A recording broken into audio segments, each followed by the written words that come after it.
Aujourd'hui, on va s'intéresser au livre Aventure au cœur de la mémoire de Joshua Foer. Joshua Foer est un journaliste américain qui est fasciné par l'intelligence.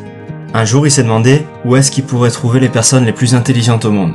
Il a donc décidé d'aller assister au championnat de la mémoire, où les participants doivent retenir des centaines de chiffres quelconques, les noms de dizaines d'inconnus et des poèmes entiers en quelques minutes, et retenir le plus rapidement possible un jeu de 52 cartes mélangées. Et c'est comme ça qu'il s'est retrouvé plongé au cœur de cette compétition, à explorer tout ce qu'il pouvait apprendre sur la mémoire, et à mettre en pratique tout ce qu'il avait appris, pour finir par gagner lui-même le championnat un an plus tard. À l'époque de la Grèce antique, le fait de développer sa mémoire était vu comme un moyen de forger le caractère. C'était considéré comme étant le seul moyen de comprendre des idées et d'en retenir les principes. Une grande mémoire était perçue comme la plus grande des vertus, car elle représentait l'intériorisation d'un univers de savoir externe. Et c'est d'ailleurs par ce moyen que toutes les histoires ont été transmises entre les générations avant l'invention de l'écriture. Au cours des derniers millénaires, on a inventé une multitude de technologies, que ce soit l'alphabet, les dictionnaires, les stylos, la photographie, les ordinateurs, les smartphones, qui nous ont petit à petit permis d'externaliser nos mémoires. C'est grâce à ces technologies que nos sociétés modernes sont possibles, mais elles nous ont aussi transformés culturellement et intellectuellement. Étant donné qu'on n'a plus besoin de se rappeler de grand-chose, on a perdu cette capacité à retenir. Aujourd'hui, dans nos écoles, on donne des quantités de leçons à apprendre aux enfants, mais on leur apprend plus à retenir ces informations. Ce livre plonge au cœur de la mémoire et nous donne les clés pour se souvenir de tout.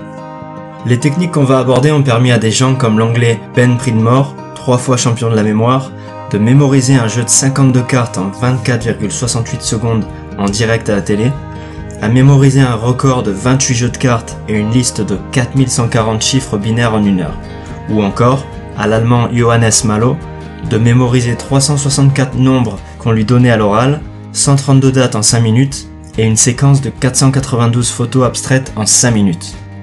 Dans tous les tests que les athlètes mentaux, comme ils les appellent, ont réalisés, ils ont obtenu des résultats normaux. Ils n'étaient pas plus intelligents que n'importe qui, et leur cerveau était on ne peut plus normal. Par contre, quand ils ont fait passer à ces champions de la mémoire des IRM pendant qu'ils étaient en train de mémoriser des nombres, des visages ou des photos, ils ont observé qu'ils utilisaient des parties différentes de leur cerveau par rapport aux gens qui avaient une mémoire normale. Ils utilisaient les parties du cerveau responsables de la mémoire visuelle et de la navigation spatiale. Les humains ont développé une capacité incroyable à se rappeler des espaces et des lieux. Cette capacité nous permettait pendant l'ère pré-agricole de nous souvenir comment retrouver le chemin vers une source de nourriture ou vers chez soi, et dans quel coin se situaient les dangers pour pouvoir survivre. Notre cerveau n'a pas évolué pour se souvenir de listes de courses et de numéros de téléphone. Ce constat a donné naissance à une technique utilisée par tous les athlètes de la mémoire, le palais de la mémoire. L'idée est de créer dans votre esprit un bâtiment qui vous est familier et le remplir des images que vous voulez retenir. Imaginons que vous deviez retenir la liste de courses suivante. Un pot de cornichons, un pot de confiture, 6 bouteilles de vin blanc, du brocoli, du beurre et un déodorant. Imaginez dans votre esprit que vous soyez dans une maison qui vous est familière. À la place de la voiture, vous imaginez que vous posez un énorme pot de cornichons, auquel vous donnez le plus de détails possible. Le croquant des cornichons, leur couleur verte, l'odeur du vinaigre, le capuchon qui fait un bruit quand on l'ouvre. Visualisez bien tous ces éléments. Ensuite, vous avancez pour arriver à la porte d'entrée où vous placez le pot de confiture, en y ajoutant également un maximum de détails et de couleurs. Puis, après avoir passé la porte, vous arrivez dans le couloir et vous voyez 6 bouteilles de vin blanc. Ensuite, vous avancez dans le salon et vous voyez un énorme brocoli, qui est en plein milieu du salon, qui a mis des feuilles partout, vous le visualisez bien. Ensuite, vous avancez dans la cuisine où vous voyez une plaquette de beurre posée juste devant le frigo. Et enfin, vous arrivez dans votre chambre où vous voyez posé sur votre lit un gros spray de déodorant, bien visible et avec un parfum qui sent dans toute la pièce. Je vous invite à mettre la vidéo en pause et à essayer de faire ça avec votre appart ou votre maison. Vous allez voir, c'est imparable. Si dans une semaine, vous vous rebaladez dans votre palais de la mémoire imaginaire, vous allez vous rappeler de tous les articles de la liste sans effort. Chaque année, dans ces championnats, il y a une sorte de course à l'armement de la part des athlètes qui s'arment de techniques toujours plus élaborées. Toutes ces techniques utilisent néanmoins la même méthode appelée l'encodage élaboré. Imaginez que vous rencontriez une personne qui vous dirait « Bonjour, je m'appelle Pierre Boulanger ». Il y a de fortes chances que vous ayez oublié son nom 2 minutes plus tard. Si par contre une personne se présente en vous disant « Je m'appelle Pierre et je suis boulanger », cette fois le mot boulanger va s'associer dans votre esprit à tout ce que peut vous rappeler le métier de boulanger. l'odeur du pain, la farine qu'ils ont sur les mains, le chapeau qu'ils ont sur la tête, bref, vous allez associer un contexte au mot boulanger qui va vous permettre de vous en souvenir. L'art de se souvenir de tout consiste à transformer les boulangers B majuscule en boulanger B minuscule, changer une information qui manque de contexte et de sens en une idée beaucoup plus concrète. Notre cerveau est un organe incroyable, mais il ne nous permet pas de chercher dans nos mémoires de manière linéaire, comme on chercherait dans un dictionnaire. Nos souvenirs apparaissent seulement dans notre esprit par association, s'ils sont stimulés par d'autres souvenirs ou perceptions.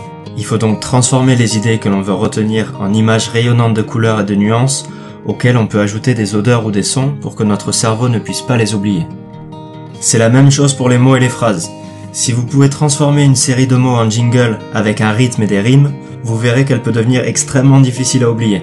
C'est comme ça que des professionnels du marketing arrivent à transformer des idées banales comme « c'est bien de manger des bonbons à tout âge » en « Haribo, c'est beau la vie », vous connaissez la chanson, en nous laissant aucune chance de l'oublier. Une technique incroyable permet de transformer des idées en images faciles à retenir. C'est le système PAO. Une PAO correspond à l'image d'une personne réalisant une action avec un objet. C'est la technique la plus utilisée dans les championnats en complément du palais de la mémoire. On va prendre l'exemple d'un jeu de 52 cartes. Cette technique permet de retenir des cartes 3x3 dans l'ordre. Pour chaque carte, il faut associer une PAO. On va prendre l'exemple de la suite de cartes As de pique, Roi de trèfle, Dame de cœur. Pour l'As de pique, on va imaginer Donald Trump, donc une personne, en train de jouer au golf, une action, avec un club de golf, un objet. Le Roi de trèfle sera Neymar en train de jongler avec un ballon. Et la Dame de cœur, ça sera votre grand-mère en train de chanter dans un micro. Si vous devez retenir ces trois cartes, il vous suffit de visualiser la personne de la première carte, l'action de la deuxième et l'objet de la troisième. Ici, ça nous donne Donald Trump en train de jongler avec un micro. L'avantage de cette méthode est que ça donne des images très originales qui seront faciles à retenir. Ça demande juste un travail en amont pour trouver 52 PAO et les retenir. Mais une fois que vous les avez intégrés, ça va très vite. Si vous êtes courageux et que vous avez un peu de temps, vous pouvez faire la même chose avec des numéros en retenant une image pour chaque combinaison de 00 à 99. Ça vous permettra de retenir autant de combinaisons de 6 chiffres que vous le souhaitez. Combinez ça avec le palais de la mémoire et vous pourrez retenir tous les numéros de téléphone de votre répertoire. Je vous donne juste une petite mise en garde, faites attention aux personnes et aux actions que vous choisissez car ça peut vite devenir très embarrassant. Ce que Joshua a réalisé en préparant ce championnat, c'est qu'il ne s'agissait en fait pas d'entraîner sa mémoire pour retenir beaucoup de choses, mais plutôt de s'entraîner à rêver et à créer ces images complètement ridicules, décalées et si tout se passait bien, inoubliables dans son esprit. Maintenant, c'est sympa d'être capable de mémoriser des listes de courses, des jeux de cartes ou des numéros de téléphone, mais en fait, ce ne sont que des astuces qui marchent simplement parce qu'elles sont basées sur des principes basiques du fonctionnement du cerveau. Et vous n'avez pas forcément besoin de construire des palais de la mémoire ou retenir des jeux de cartes pour mettre à profit ces découvertes. Quand on entraîne notre cerveau à mémoriser des choses, on l'entraîne en fait à prêter plus d'attention à ce qui nous entoure. On peut seulement se rappeler si on décide d'être attentif. Quand on oublie le nom de quelqu'un qu'on rencontre, c'est qu'on est trop occupé à penser à ce qu'on va dire après.